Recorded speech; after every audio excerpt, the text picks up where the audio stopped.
Você acha que você é obrigado a dar retorno para todos os pacientes que você atende?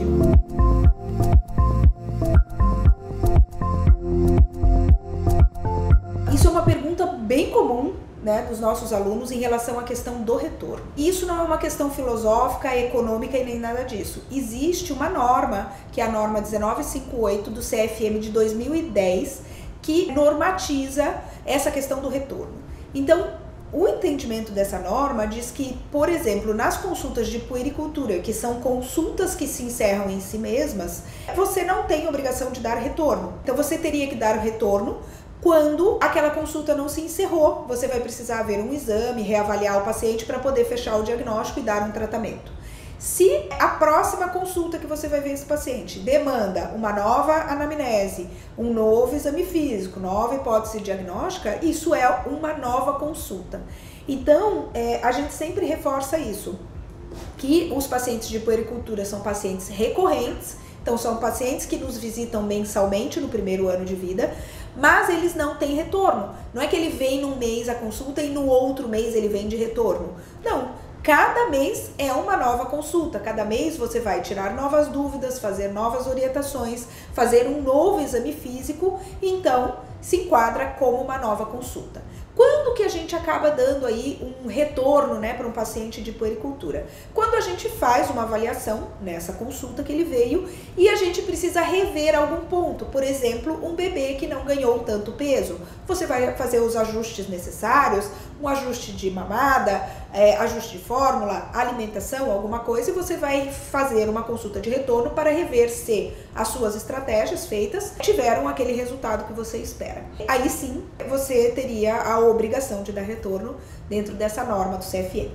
E isso também vai muito da relação médico-paciente que você tem com aquela família, porque não necessariamente você vai engessar essa conduta, mas, por exemplo, né, eu tenho um bebê que nasceu super prematuro, eu vou precisar talvez ver ele mais 2 vezes só para reavaliação do peso. Você pode dar esse retorno 2 vezes, até ele passar novamente numa nova consulta no próximo mês, ou então você atendeu um paciente, no outro dia ele começou com uma queixa específica que, poxa, né, na consulta do dia anterior acabou que não estava ali, é um paciente que vem todo mês, super certinho nas consultas, você pode dar um retorno, né, para olhar rapidinho essa questão, conversar com a família, prescrever e tal, mas não necessariamente você precisa engessar absolutamente tudo e ou não dar retorno para ninguém ou dar retorno para todo mundo. Você não é obrigado a dar retorno nas consultas de puericultura para todo mundo. E é importante da gente saber isso porque às vezes os pacientes, né, claro,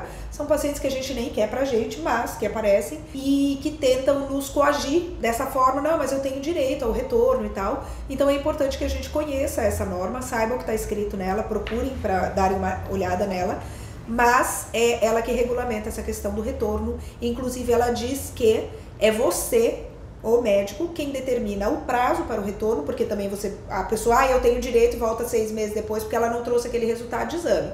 Você vai determinar um prazo para esse retorno, deixar isso anotado, né, em contrato e atender o paciente dessa forma. E se ele quebrar aquela regra que você passou, você também tem direito a cobrar uma nova consulta. E não é porque o paciente pergunta se ele tem direito ao retorno que você precisa ficar, né? Ai meu Deus, ele perguntou se tem retorno, eu sou obrigada a dar o retorno. Não, o paciente ele tem o direito de saber, então às vezes ele pergunta como uma curiosidade, olha, eu tenho direito ao retorno? Não, o retorno realmente é quando eu solicito o retorno, porque a consulta não se encerrou nela mesma. No seu caso, como ficou tudo certo, o próximo mês será uma nova consulta. Pronto, provavelmente o paciente ele perguntou por curiosidade, porque ele gostaria de saber, ele está comprando seu produto e vai continuar comprando nos próximos meses. Então, muitas vezes isso mexe com a gente, a pergunta mexe com a gente e a gente acha que está no dever de dar o retorno porque ele perguntou. Na verdade, ele tem o direito de perguntar e tá tudo bem, porque se você responde certinho e o paciente entende, tá tudo certo.